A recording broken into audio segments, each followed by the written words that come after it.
তো কিছুদিন আগে একটা স্টোরি লাগিয়েছিলাম সারপ্রাইজ গিফট। তো হ্যাঁ, এই চুড়িদারটা এটা আমার ভীষণ পছন্দের ছিল।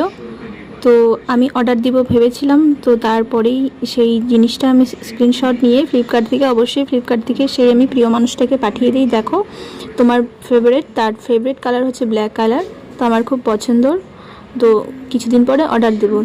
তো সে না বলেই অর্ডার দিয়ে দিয়েছে। তারপরে আমি পার্সেলটা মানে আমাদের একটা পার্সেল আসার কথা ছিল, ভাইয়ের একটা প্যান্ট অর্ডার দেওয়া হয়েছিল, তো সেটা আসার কথা ছিল। তো সেটা রিসিভ করতে গিয়ে দেখি দুটো পার্সেল কেন, পে করাও হয়ে গেছে। তারপরে দেখছি এটা, তো সত্যি দেখে আমি সারপ্রাইজ হয়ে গেছি আর ভীষণ ভীষণ খুশি হয়েছি। তারপরে পরে দেখছি, যদিও লেগিংস পরিনি, ঘরে পরে দেখছিলাম যে হ্যাঁ কিছুটা একটুখানি চাপাতে হবে, একটু ঢিলা ঢিলা হচ্ছে। তো এই ছিল আমার সারপ্রাইজ গিফট, আর ভীষণই পছন্দের জিনিস যদি কেউ সারপ্রাইজ দেয়, সে যদি হয় প্রিয় মানুষ, তাহলে তো আর কথাই নেই। তো যাই হোক, চুড়িদারটা পরে আমার খুবই ভালো লাগছিল, যে আমার পছন্দের চুড়িদার। তো তোমাদের কেমন লেগেছে অবশ্যই আমাকে জানাবে।